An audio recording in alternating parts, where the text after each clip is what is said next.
자, 오늘은 10억 투자하기 어떻게 자산 분배할 건지 크리스 발표부터 시작한다. 크리스 시작. 넘겨줘야지 하지.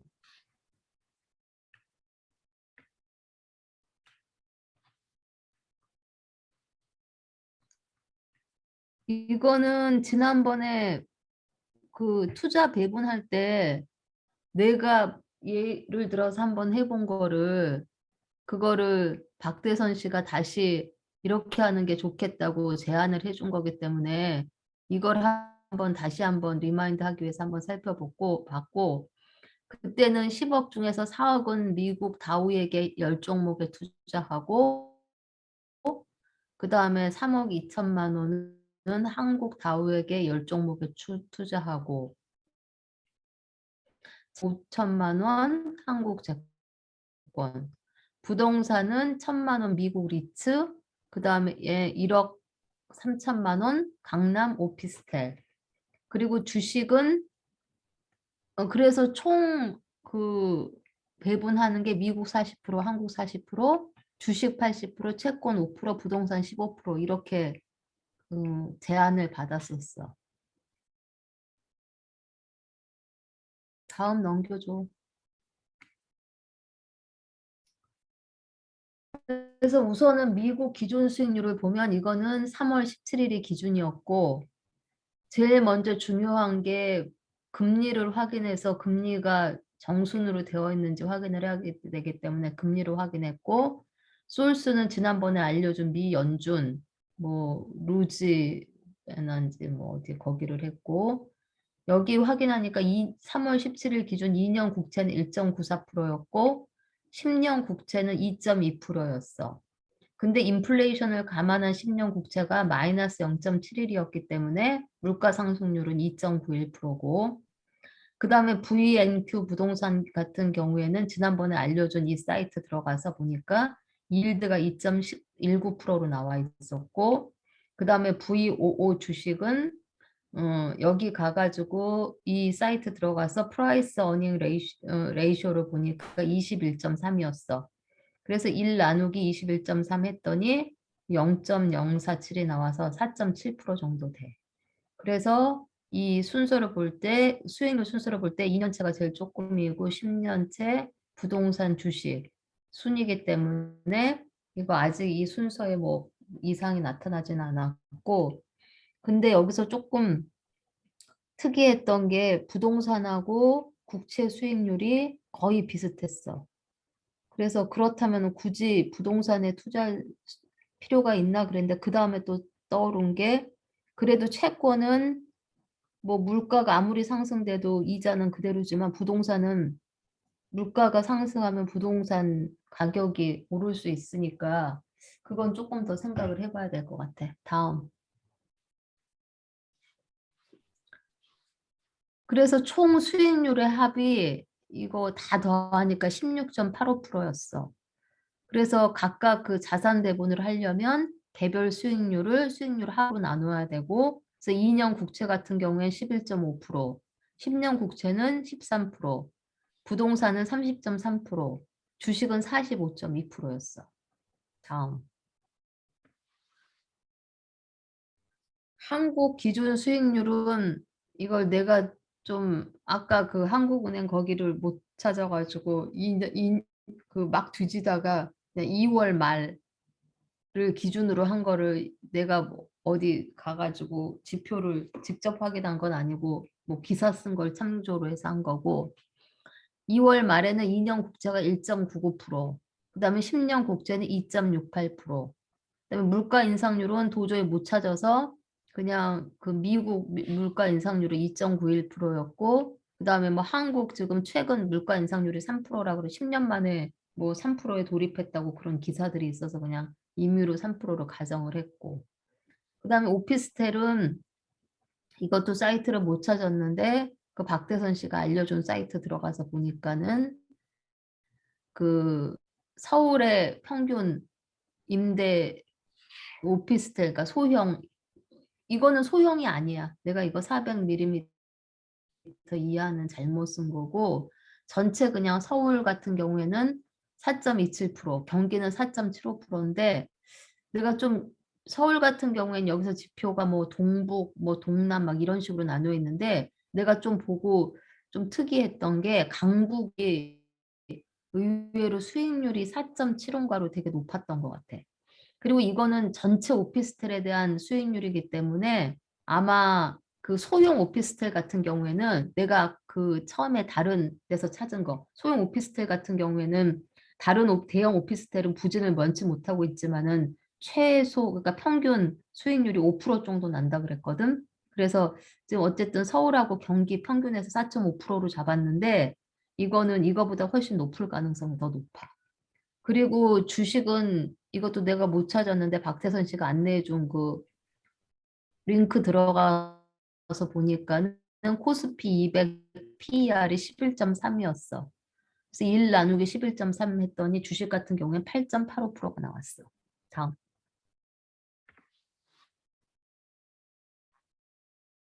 그래서 총 수익률의 합은 한국 같은 경우는 24.02%. 근데 이건 2월 말 기준이기 때문에 오늘 날짜로 하면 많이 변동이 됐을 거고 2년 국채 이거 다 더하면 24.0이었고 그 다음에 2년 국채 같은 경우에는 8.3%, 10년 국채는 11.2%, 부동산은 31.2%, 그리고 주식은 49.3%였어. 그래서 이것도 확인해 봤더니 2년째, 10년째 부동산 주식 순으로 정배열이 돼 있어서 아직까지 뭐 특별히 뭘 하거나 할 필요는 없을 것 같아. 다음. 그래서 두 개를 이렇게 해놓고 볼 때 총 투자금을 10억이라고 했고 지금 이걸 내가 미국 투자 4억, 한국 투자 6억이라고 했던 거는 지난번에 박대선 씨가 제안했던 그걸 기준으로 그냥 한 거고 2년 국채는 4,600만 원, 10년 국채는 5,200만 원, 부동산은 1억 2천 120만 원, 주식은 1억 8,080만 원 이렇게 배분이 됐고 한국 투자 같은 경우에는 국채는 4,980만 원, 10년 국채는 6,720만 원, 부동산은 1억 8,720만 원, 주식은 2억 9,580만 원 이렇게 나눠서 하게 됐어. 근데 구체적인 종목별로는 나한테는 좀 너무 무리가 돼서 안 했어. 끝.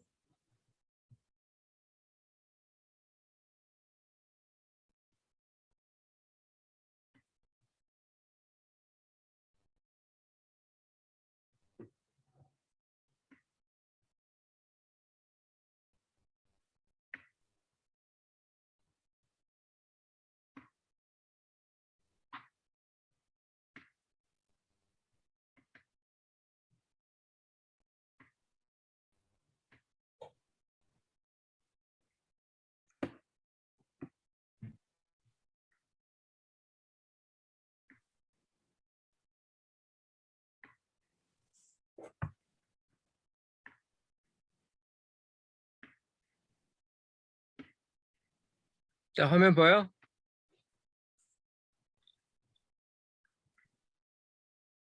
어, 일단 크리스 발표한 거 있고 JP 네, 포트폴리오 분배했냐? 네? 포트폴리오 분배했냐고. 네? 아니요. 그러면 일단 내가 만약 지금 시골에 있다면 어떻게 할 건지 그걸 한번 보여줄 테니까 보고서 질문 있으면 물어보고. 자, 네, 국가별 자산 분배를 하는데 기본적으로 한국 비중이 2%밖에 안 돼. 전 세계에서. 미국은 25% 정도 되고 한국의 2020년 국민 총생산 기준하면은 1.6 정도인데 미국은 그거의 13배 정도는 21 정도가 돼. 이건 테트리온 달러야. 그 빌리온도 아니고. 그래서 원래대로 하면은 뭐 미국이 93%, 두 나라만 한다면 한국이 7%여야 되겠지만 아무래도 뭐 돈을 쓰는 거는 주로 한국이기 때문에 그냥 50대 50으로 분배를 했고 그래서 미국용으로 쓴 50대 50으로 분배를 하는 건 5억이 되니까 5억을 3월 14일 날 유한타증권 전신환 매도율을 적용하면 1245.5원이야. 전신환 매도율이. 매입률은 6원이 나죠. 그러니까 스프레드는 6원이 되는 거지. 그래서 5억을 환전하면 40만 불이 되고, 이 자산 재분배는 환율이 20% 이상 오르거나 내렸을 때 재분배를 할 거고, 자, 미국 기준 자산 분배는 그냥 3월 6일 거 그대로 썼어. 요건 저번에 봤으니까 뭐 별도로 얘기 안 할 거고. 그래서 어떻게 나누냐면은 2년 국채가 10% 4만 불, 10년 국채가 13% 5만 불, 그리고 VNQ ETF, 부동산 ETF가 12만 불, 주식 ETF가 19만 불 정도로 일단 나눴고, 한국은 3월 14일 기준으로 잡았는데 제일 중요한 게 금리 역전되는지 확인을 먼저 해야 되고, 확인해 보니까 2년 국채가 여기 보면 알겠지만 뱅크 오브 코리아에 들어가면은 2년 국채, 10년 국채 이게 나오니까 거기에 보면은 2.6, 2%, 10년은 2.7%. 요 빨간 거는 미국 금리라고. 그리고 한국은 좋은 ETF가 없어. 부동산 리츠가 없어서 그나마 그중 제일 나은 게 맥크리 인프라인데, 맥크리 인프라가 5.51% 정도 되고, 그리고 코스피 200 ETF는 9.27%. 그렇게 해서 거기에 이제 물가지수 상승률 2.89%를 합쳐주면 부동산 수익률은 8.4%, 주식 수익률은 12.16%로 봐서 요거를 분배를 하면 2년 국채 8% 4천만 원, 10년 국채 11% 5,500만 원, 맥큐리 인프라가 33%, 코스피가 48%로 이렇게 됐고, 자, 그러면 여기서 주식을 뭘 선택할 건지, 이건 다음 주 숙제야. 아까 주식이 좋은 게 없으면 어떻게 하라고 그랬어? 시장에 투자하라고, 코스피에. 예를 들면 코스피 200 ETF가 5종류 정도가 있다고. 그중에 뭐 아리랑 200을 하든 코덱스 200을 하든 타이거 200을 하든 그거는 뭐 고르면 될 거고, 나 같은 그냥 아리랑 200을 할 거고, 만약 아리랑 200보다 더 좋은 게 있다면 그걸 사면 되고, 그만큼. 그리고 맥큐리 인프라가 수익률이 아까 나왔지만 그거보다 더 좋은 게 있다면 그냥 그걸 사면 되고, 미국은 여기 나오는 VO ETF를 하든 VNQ ETF를 하든, 아니면 뭐 직접 뭐 예를 들면 뭐 애플을 사든 아니면 아파트를 사서 임대를 주든 그렇게 하면 되고. 나 다 질문 있어. 그거를 숙제로 하지 말고 그냥 한번 보여줘. 그리고 각자 자기 거를 숙제로 하고. 숙제를 먼저 하고 해야 돼. 자, 그리고 마지막으로 오늘 그러면 또 질문 있어. 계속 숙제 안 하는 사람들은 그러면 아무것도 아니잖아. 그럼 배우는 게 없지. 자, 지금 이거는 코스틀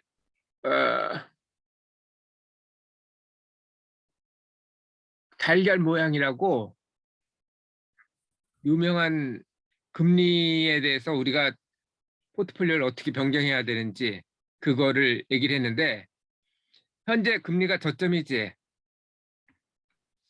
금리가 저점인 경우는 부동산을 사야 돼. 왜 부동산을 사야 되지? 그거야 당연한 거 아니야. 레버리지 걸기가 쉬우니까 그렇지. 지난 시간에 우리가 금리가 낮으면 그 토론토랑 몬트리올 부동산 수익률을 계산했는데, 그냥 투자했을 때 하고 대출 받아가지고 레버리지를 걸었을 때 토론토는 오히려 수익률이 떨어졌고 몬트리올 수익률이 올라갔지. 그러니까 금리가 떨어지면은 레버리지가 양의 방향으로 굴린다고. 그러니까 원래 대출 없이 수익률보다 금리가 낮으면 레버리지가 걸려서 대출 받은 수익률은 더 높아지고, 반대로 금리가 임대 수익률보다 높아지면은 오히려 더 떨어지게 돼 있다고. 그래서 금리가 저점일 때는 부동산을 사는 게 나아. 부동산 가격이 올라 그러면 지가가 오르는 거지. 그런데 지금 시점은 금리가 인상하고 있지. 금리가 오르고 있지. 이런 경우는 뭘 사야 돼?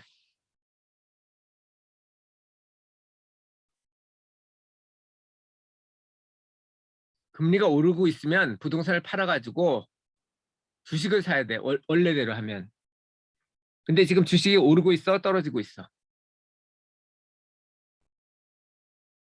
주식 떨어지고 있어. 엄청 오르고 있지. 뉴스 보니까 오르고 있다는데? 오른 주식이 있고 떨어진 주식이 있지. 예를 들면 그 소위 말하는 FAAN인가? 그 주식이 오르고 있어? 떨어지고 있어? 무슨 페이스북, 주식?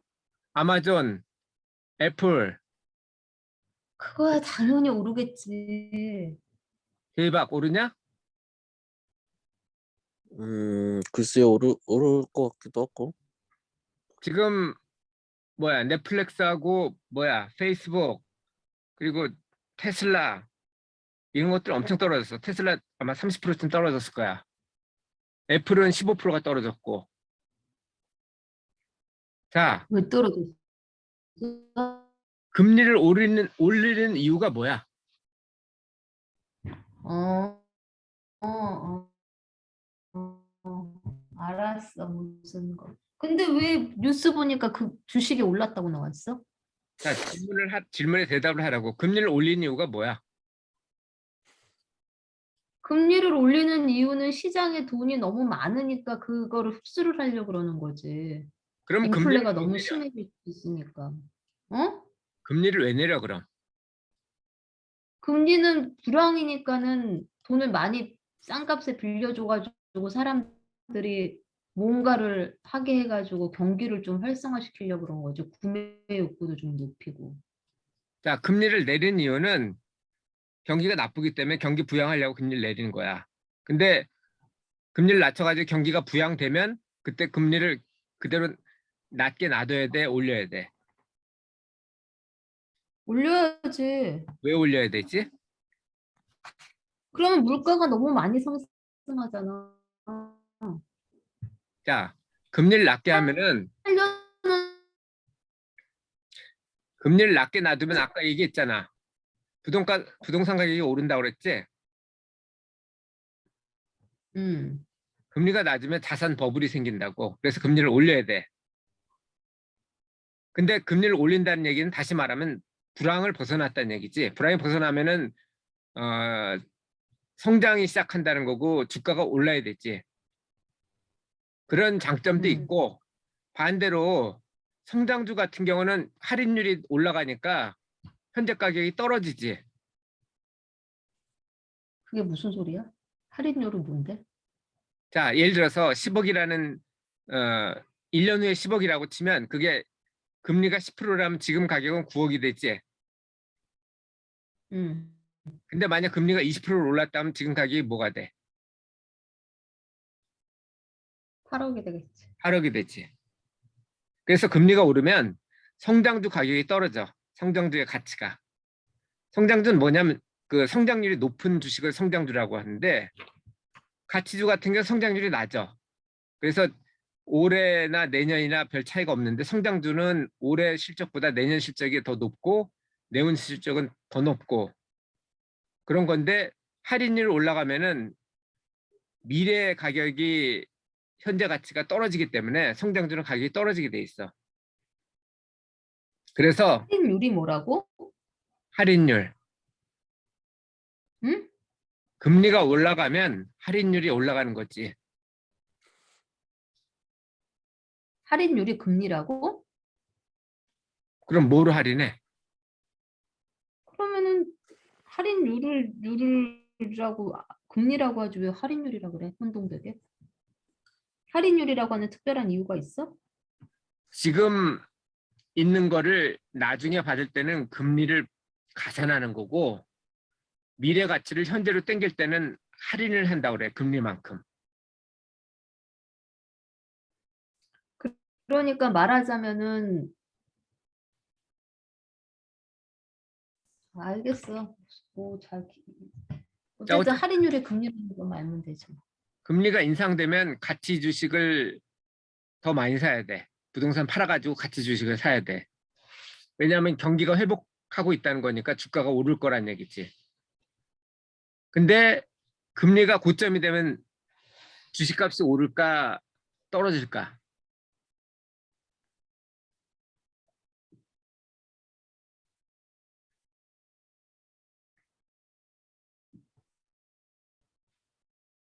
제이밥, 예, 금리가 고점이 되면 주식값이 올라 떨어져. 떨어지죠. 왜 떨어지지? 금리가 높은데 주식을 할 필요 없지 않아요? 금리가 높다는 거는 경기가 절정이라는 얘기고, 경기가 절정이면은 투자는 더 이상 이루어지기 어렵지. 아, 주식도 오르겠다. 더 이상 소비가 늘 수 네, 없고. 그러니까 앞으로는 실적이 떨어진다는 얘기지. 실적이 떨어지면 주가가 떨어지고. 그래서 주가가 떨어지기 전에 가격을 보존할 수 있는 게 예금이지. 예금 혹은 뭐 단기 국채 같은 게 되겠지. 2년채. 그래서 금리가 정점이 되면 단기 채권을 사는 거야. 혹은 예금에다 그냥 넣어도 되고. 그리고 금리가 하락하기 시작하면 뭘 사야 돼? 주식? 채권을 사야지. 금리 아, 떨어지면 채권가 못 온다고 그랬지. 금리가 하락하기 시작하면 장기채를 사야 돼. 장기채일수록 더 채권 값이 더 많이 올라. 예를 들어서 금리가 10%짜리 채권이 있다고 쳐. 10년짜리 채권. 근데 그게 금리가 5%로 반으로 아니 그냥 1% 10분의 1로 떨어졌다고. 그러면 채권 값은 이론적으로 10배로 올라야 되지. 똑같이 금리를 주려면은 10배를 더 사야 되잖아, 채권을. 그래서 금리가 떨어지면 반대로 채권 값은 오른다고.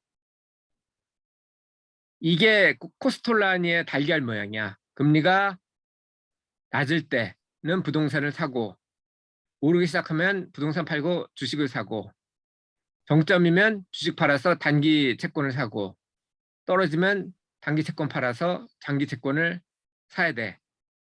이게 금리만 볼 때 그렇고, 옆에 있는 그림 보면은 지금은 금리가 오르는데 물가도 오르고 있지? 그래서 금리하고 물가 같이 보는 거야.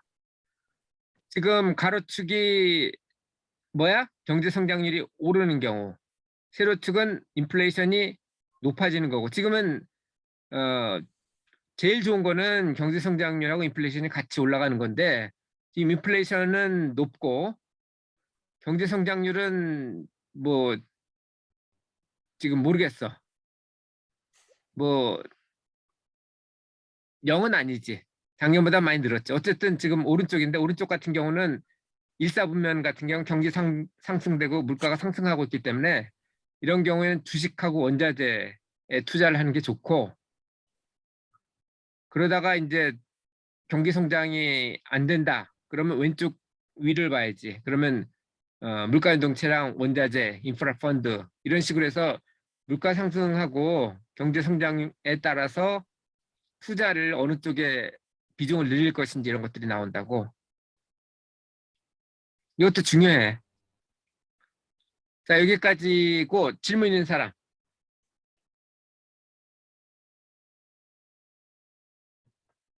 질문 없어? 그러면 금리가 오르면 부동산을 팔아서 기대주를 사고, 금리가 최고점에 이르면은 주식을 팔아서 2년째 단기 국채를 사거나 예금을 해놓고, 금리가 떨어지면 장기채를 사라는 거야? 그렇지.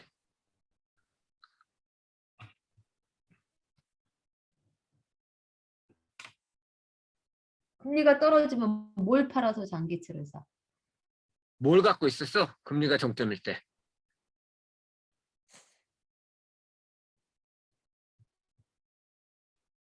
금리가 고점 때 단기 채권하고 이해금. 그럼 그걸 거기 있는 돈을 빼가지고 장기 채권을 사야지. 알겠어.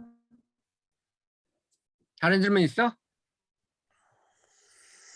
숙제는 뭔지 모르겠어.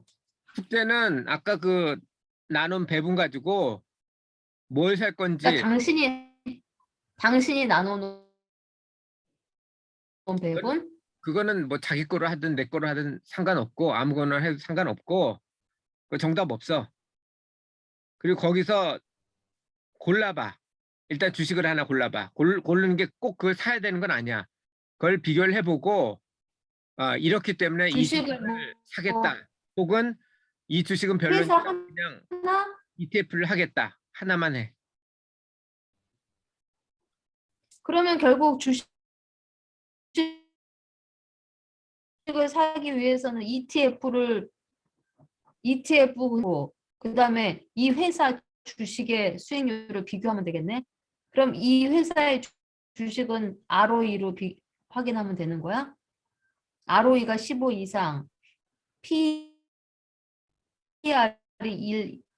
10 이상, 10 이하였나? 10 이상이었나? 그럼 그렇게 하고 그다음에 부동산도 아까 그 했던 그 지수로 할 건지 아니면 그거보다 더 좋은 부동산이 오피스텔 뭐 내가 사고 싶은 게 있나 그거를 확인하면 되는 거고. 채권하고 단기 장기 채권은 어떻게? 지금 8가지 한꺼번에 다 할 능력 돼야 안 돼. 일주일 동안.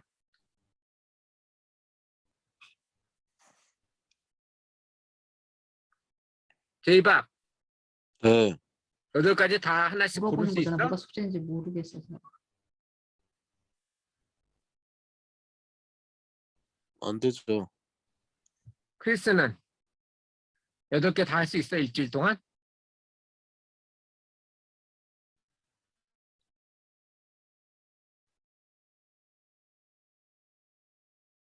크리스 안 들려? 몰라? 해봐야지 알지. 일단 제이박이 안 된다 그러니까 시간이 어느 정도 걸릴지 모르겠고. 주식만 해. 한국 주식 하나랑 미국 주식 하나. 그거랑 미국 ETF랑 한국 ETF 두 그 개만 하라. 단기 채권하고 단기 채권하고 장기 주식만 채권은 하지 말고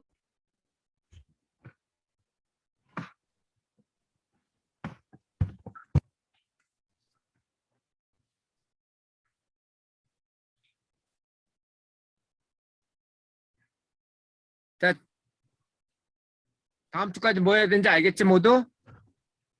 여보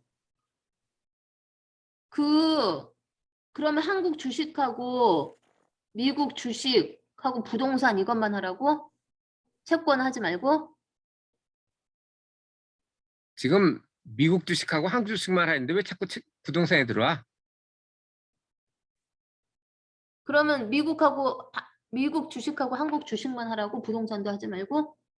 그 두 가지만 알겠어. 하고 꼭 그걸 사라는 게 아니야. 그게 해보니까 그냥 ETF 하는 게 낫겠다. 그렇게 결론을 내려도 되고 ETF보다는 이거 개별 주식을 하는 게 낫겠다. 이렇게 해도 되고 어쨌든 지금 로직을 기르는 거니까 직접 투자하는 게 아니니까 비교만 하라고. 어떤 이유 때문에 이게 낫다. 그러면 주식이 만약에 ETF보다 나은 게 4, 5개 있으면 그거 골라도 되는 거야? 하나 이상만 해. 뭐 하나를 해도 되고 2개를 해도 되고 그건 원하는 대로 해. 그러니까 제일 좋은 것만 하라는 거지? 그리고 제일 좋은 게 2개 있어서 그게 결정을 못할 때는 2개만 하라는 거지? 아니 그냥 한 종목만 하라고. 애플이나 삼성전자만 하라고. 알겠다고. 꼭 애플을 하라는 얘기는 아니야. 삼성전자나. 한 종목만. 그러면 그게 알겠어. 그러니까 한 종목만 해서 ETF하고 비교하라는 소리 아니야. 맞아. 알겠어. 자, 다음 질문 없지? 없어. 자, 그러면 오늘 여기서 끝내고 근데 여보, 내가 숙제 잘한 거지? 그 정도면 잘한 거지? 녹화하는 거 보세요. 자, 그러면 오늘 이만 마친다.